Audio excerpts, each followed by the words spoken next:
नमस्कार दोस्तों, स्वागत है आप सभी का साइंस जर्नी में।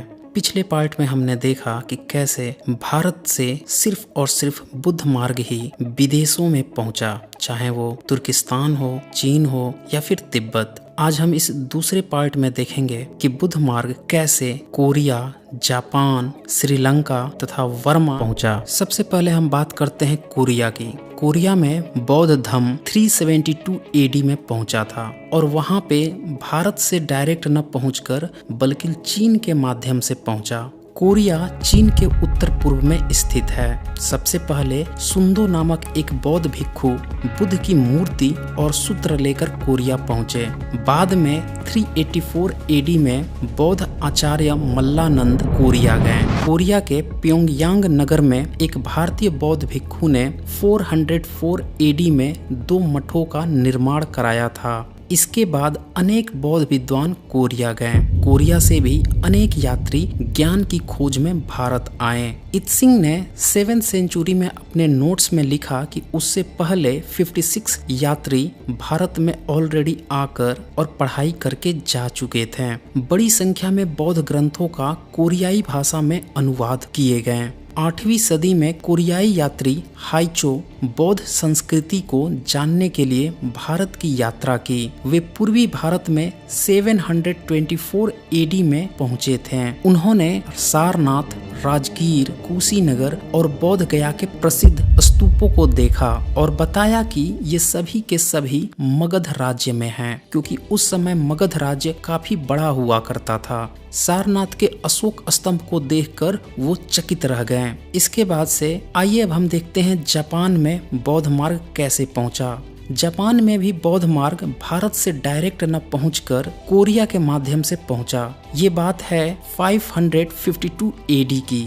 उस समय कोरिया के सम्राट ने जापानी सम्राट के लिए अनेक प्रकार की वस्तुएं भेंट की थी, जिसमें बौद्ध मूर्तियां, सुत्त और उपासना की वस्तुएं और उनके साथ अनेक कलाकार एवं वास्तुकार आदि शामिल थे। जापान के सम्राट ने जब बौद्ध मार्ग के बारे में समझा तो वह इतना ज्यादा प्रभावित हुआ कि वो बौद्ध मार्ग को पूरे जापान में फैलाने के लिए सोच लिया। जल्द ही जापान में बौद्ध धर्म प्रभावशाली हो गया। वहाँ जिस लिपि में बौद्ध सूत्र लिखे जाते थे उसे सितन कहा जाता था। यह सितन वस्तुतः सिद्धम का ही दूसरा रूप है। आप समझ सकते हैं कि किस तरह से बुद्ध मार्ग की ज्ञान को जो भी लोग ले गए, सामने वाला देखकर नतमस्तक हो जाता था। उसे समझ में ही नहीं आता था इससे ज्यादा और कोई क्या ज्ञान दे सकता है। और इस तरह से तुर्किस्तान हो, चीन हो, तिब्बत हो, कोरिया हो या फिर जापान हो, ये पूरी तरह से बुद्धिस्ट देश बन गए। आइए अब हम ये भी देख लेते हैं कि श्रीलंका में बुद्ध मार्ग कब और कैसे पहुंचा। दरअसल श्रीलंका उन देशों में से एक है जहां सबसे पहले बौद्ध धर्म फैला। बौद्ध धर्म की तृतीय संगीति सम्राट अशोक के समय में हुई थी और उसके बाद उनके पुत्र महिंद और बेटी संघमित्ता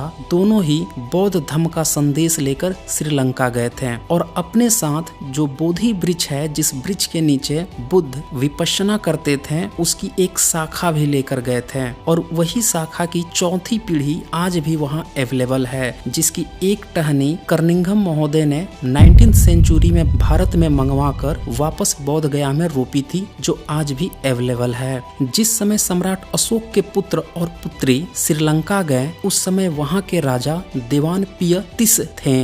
देवान पियतिस बौद्ध धर्म के सिद्धांतों से इतने ज्यादा प्रभावित हुए कि वो बौद्ध धर्म में दीक्षित हो गए। फिर 5वीं सदी में बुद्ध घोष नामक बौद्ध भिक्षु श्रीलंका गए और बौद्ध धर्म के प्रसार में उनकी सबसे बड़ी भूमिका रही। बुद्ध घोष का जन्म गया के निकट हुआ था। वे राजा महानामन, जो कि 409 से 31 एडी के बीच में थे, के शासन काल में श्रीलंका गए थे।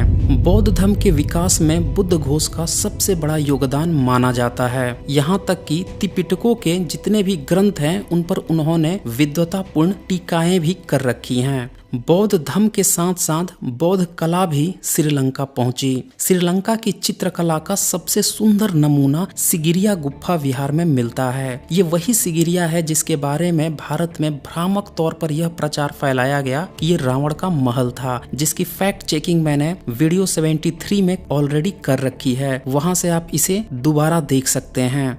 आइए अब हम देखते हैं कि वर्मा में बुद्ध मार्ग कब और कैसे पहुंचा।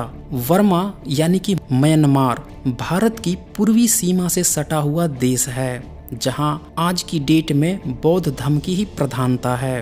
वर्मा में बौद्ध धर्म के प्रवेश 3री सदी ईसा पूर्व में मौर्य साम्राज्य अशोक के समय में ही हो गया था।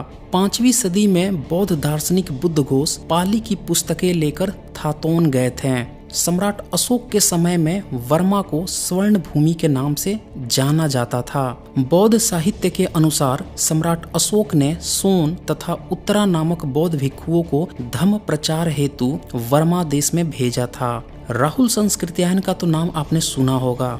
उन्होंने लिखा है कि दक्षिण वर्मा में 5वीं-6ठी सदी में बौद्ध धर्म के होने के संबंध में पुरातात्विक प्रमाण मिलते हैं। वर्तमान प्रोम से 5 मील दक्षिण पियू जाति की प्राचीन राजधानी श्री क्षेत्र का ध्वंसाशेष हौजा में आज भी वर्तमान है। हौजा के समीप के एक गांव में 2 स्वर्ण पत्र अभिलेख मिले हैं, जिनमें दक्षिण की 4वीं-5वीं सदी की कदम्ब लिपि और पाली भाषा में बुद्ध वचन लिखे हुए हैं। 11वीं सदी में सिन अरहन हुए। वे त्रिपिटक के प्रकांड विद्वान थे। उन्होंने पगान के राजा अनिरुद्ध के धम्म प्रेम की बात सुनी थी। एक दिन सिन अरहन को लोग राजा अनिरुद्ध के पास ले गए। सिन अरहन के प्रभाव तथा राजा अनिरुद्ध के उत्साह से बौद्ध धर्म वर्मा में बहुत ही तेजी से दिन दुनी और रात चौगुनी की तरफ फैलने लगा।